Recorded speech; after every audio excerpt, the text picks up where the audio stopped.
Hey, welcome to this beginner art course, the series in which I break down art theory and practice into easy to digest, bite-sized chunks. I'm Aaron, and you're watching episode 2, where we're talking about what to draw and getting through art block. One of the hardest things to do as an artist is to choose what to draw, and I think this is especially difficult when you're first coming to art. There is so much information out there on how to draw and the actual technique of doing it, and so many videos just seeing people create these beautiful pictures, which can be really inspirational, but it can also make you feel pretty inadequate when you sit down to draw something and you just think, I don't know what I'm doing. So, today I'm going to try and shed some light on thinking about what to draw and how to get around the problem of not knowing the direction you want to move in. Something people will always say is just draw anything. Just make any kind of image. And that's great and true, but it's too broad for most people. It's like being told to say something in a funny voice. As soon as you go to do it, you find that you've got nothing to say. The biggest thing, and I'm just going to come straight out with this, the biggest thing you can do for yourself is to set yourself a project with a deadline. It doesn't have to be big, and the deadline doesn't have to be super short. Just whatever you want to do to create something that you feel is a valid piece of work. You can structure it like a school art project, where you have the initial brief, and you do research into different artists and different media, and then you try and create this single image answer at the end. I think it can be a really helpful way of producing work and developing a sensitivity for many different media. It does it in a way that you're not really aware that you're practicing something because all you're doing is working on your project, and it's much easier to get inspired about a thing than try and find inspiration spontaneously.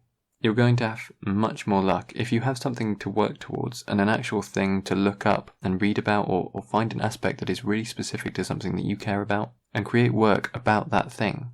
Having an end goal, it makes you feel like you're working towards something. It definitely gives you a sense of direction and purpose. If you're struggling to set up an art project, then you can give yourself a project that just involves drawing. The goal for this is to force yourself to draw, to trick yourself into drawing, or to encourage yourself to draw more consistently, so it really can be anything. For example, if you are decorating a room, then you'd be able to do an illustration depicting the decorations that you're intending to do, illustrating carpet designs or furniture, something like that. It doesn't have to be a very technical drawing, it just wants to be a thing that you're doing, and doing it through drawings. Or say you're into cooking, you could try and create some sort of infographic for your favourite recipe. So if you were describing how to cook bread, you could do these little drawings to show the process, working through the steps, and maybe try to do it with as few words as possible. Try and explain as much as you can through the pictures. Iconography is art. That kind of conversing through pictures and explaining to somebody how something works with pictures. It completely jumps any linguistic and cultural boundary, which is incredible. But working on these things can be much more in line with your lifestyle. We're just wanting to introduce drawing without it becoming a chore. If you don't feel up to setting yourself a project, there are many different things that you can do. You can be practicing a specific skill or a specific medium. For example, you could be sitting down to draw reflective surfaces, or you could be sitting down to work with chalk pastels and developing specific skills for that. In which case it doesn't really matter what you draw as long as the skill that you're wanting to work on is present. Observational drawing is always your go-to place to start. You need to develop a critical eye to be able to create images from your imagination which are credible. Things such as surface quality and perspective and colour and all of these different things, anatomy, they're all rooted in reality. Now, your imagination is working like that, is building things based on stuff that you've seen, dismantling reality and putting the blocks back together differently. Life drawing and still life are great places to start. If you ever think, I don't know what to draw, but you're in a position where you're ready to draw or wanting to be ready to draw, you're going to be in a place where there are things to look at. Everywhere is a place with things to look at. It's just having the right point of view and seeing things like the dishes on the side, or your clothes lying on the floor, or a stack of CD cases. As soon as you start drawing one of these things, you suddenly get a much deeper understanding of how it is and how it exists. Rather than it just being a singular thing, it very quickly becomes a whole load of challenges, and overcoming those and taking those steps is a great way of building up your drawing and confidence. It's just a great way to begin working, and once you're working you'll often find inspiration will come to you. It's when you're not doing anything that it's most difficult. I want to talk a little bit about the ceremony of drawing and about the risk of that. I'm trying to learn the ukulele as a sort of ongoing project, and I know for myself that if I thought that I had to sit down and create a song every single time I played, I would never play. I'd want to, but I wouldn't know how, so I wouldn't. But I take music in a very throwaway sense, because as soon as the sound has been made, it's gone. It doesn't stay, there's no record of that moment, and that's really refreshing to me. Being able to just strum or sing along or try and learn some specific tune, anything at all. The fact that there's no record of success or mistakes lets you have complete freedom to just explore and have fun and be entertained by the process. I think for so many people, drawing is this big scary thing where you have to have made something by the end of it. You can't just scribble something down. Especially at the start of your artistic career, it's so easy to get hung up or to get stiff and rigid in the way that you produce work because of building it up and putting it all up on a pedestal. I think you have to strike a balance. It is important to create finished work because the process of making work teaches you a huge amount. And moving from construction lines to line work or into blocking in forms with areas of value or moving into the detailing stages and putting things like grime realistically into a painting, you learn a huge amount. And there's a lot of value in producing finished work, going all the way through the process, but also I think that there's a lot of value in just doing a little sketch on the back of a piece of scrap paper. Or even when you buy a coffee and you get the receipt, pick somebody in that coffee shop and just do a 2 or a 1 minute or a 30-second sketch of them and then throw away that sketch. You learn something every time you draw, and especially when you're doing observational drawing, you're adding and broadening your artistic vocabulary. Even if you were to only draw people for the rest of your life, you would come up with a different drawing every single time, and it would mean that you were able to create your imagined drawings far more credibly. To me, the important thing is drawing, and it doesn't matter if you're doing a 20-second sketch and binning every single one, because if that's what brings you happiness, if that's what you enjoy and value in the process, then that's what you should be doing. I do think that we should push ourselves, and I think that we should stretch what we can do, but I don't think that that should put pressure on it. You can take a huge amount of confidence from knowing that something won't last, a kind of reckless abandon. I think you learn a lot from doing that, but also you learn a lot and you progress a lot technically as an artist from doing finished pieces. It has to be an individual balance. I'm going to talk a little bit about cultivating inspiration. I think inspiration can be very fickle, and it can feel like it's just coming and going as it pleases, but in reality, you can become impassioned about nearly anything. You need to find the angle to look at it, which is conducive to your own interests. As well, if you interact with things from the point of view of someone who is looking for inspiration, you will find it very rapidly. If I watch a film, just normally, it might move me and I might enjoy the film as an experience, but it's quite different from watching the film slightly critically or paying attention to set design or colour grading or something like that, something that makes me feel like, wow, this is something that I want to look at doing, something that I want to try and create. I think films and design and podcasts and looking at other artists' work can lead to a huge amount of inspiration.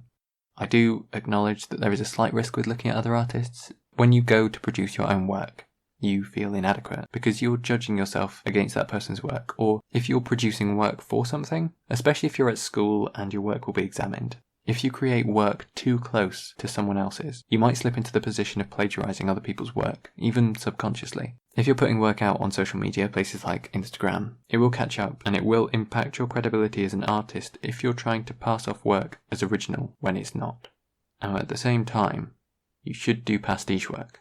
So for me, I learned a huge amount about brush efficiency from doing lots of pastiche work from Frans Hals, who was a 17th century Dutch artist. He produced work with very deliberate bold marks that weren't ashamed of being painted in a time when paintings hid that fact.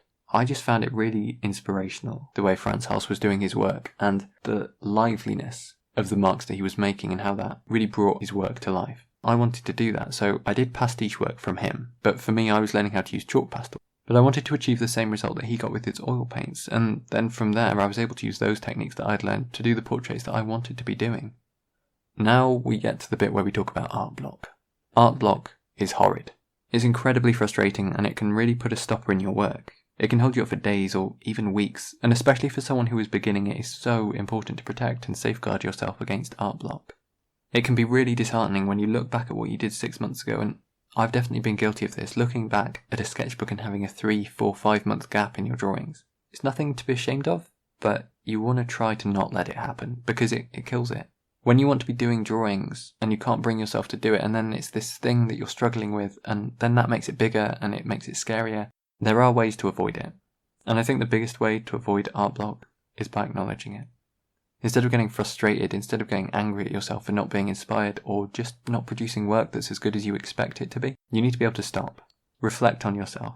Reflect on the situation. Assess where you are coming from, where you want to go, and just work through it. I know that sounds difficult and futile. You're having an art block. The last thing you can do is draw, but you can draw. you know that you can draw, and you know as well that you enjoy drawing. That makes it extra frustrating because when you have a block, there's this thing that you did that made you feel good, but now for some reason something's happened that has kind of tainted it. There's nothing to be afraid of with art block. It happens to all of us, and there are pretty simple ways of getting through it. Sometimes it can last for days, and that's okay too. Just gotta keep tapping away at it. Now really you have 3 options with art block. 1, you can switch to something else that you don't have art block with. 2, you can keep on drawing the same stuff until you finally break through, or 3, you can try and cultivate some inspiration to hop over that wall. I find talking to someone, getting a second opinion, really unlocks something and reinvigorates you.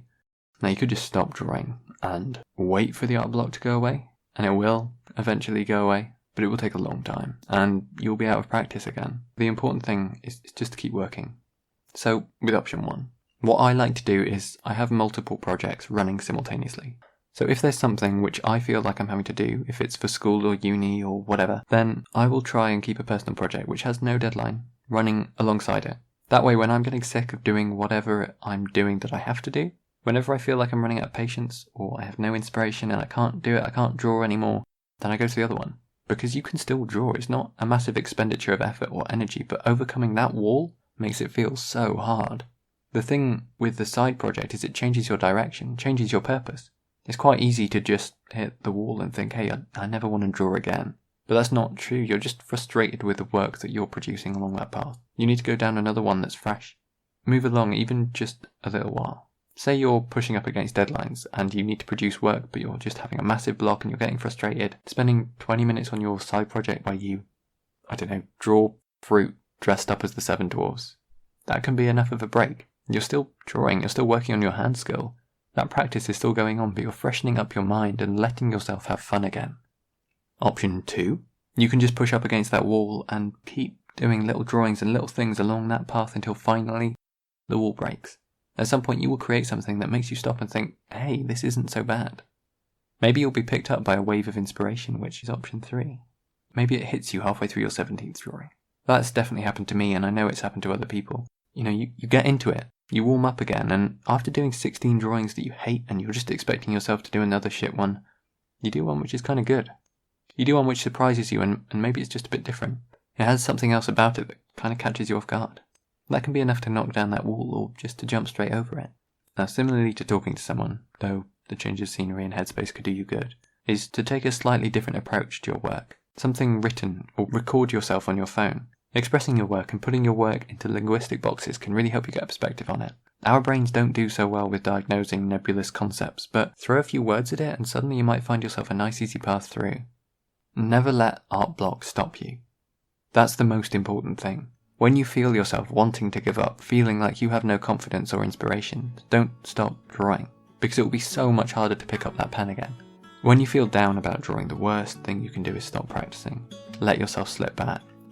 As artists, we often think that we should be improving linearly with time, but if we stop, then we won't be improving. If an art block stops you, and then maybe you make excuses to not draw for the next 3 months, you're going to see a decline in your ability, and then that can just be another block. Psych has a really good video on art block, and in that video he shows a graph that plots critical eye skill against hand skill, and it illustrates really well where art block can come from, and I think knowing that and knowing what it really means in terms of your skill level will help you move past it. This big nebulous abstract thing is scary, and it seems insurmountable when it's happening, but if there's something that you can visualise and intellectualise, it can really provide the tools to move past it. I hope this video has been helpful and that you've enjoyed it. If you have, give it a thumbs up, leave a comment, hit that subscribe button, and if you have any friends that are looking to get into art, maybe point them this way. Thanks for watching. Have a great day.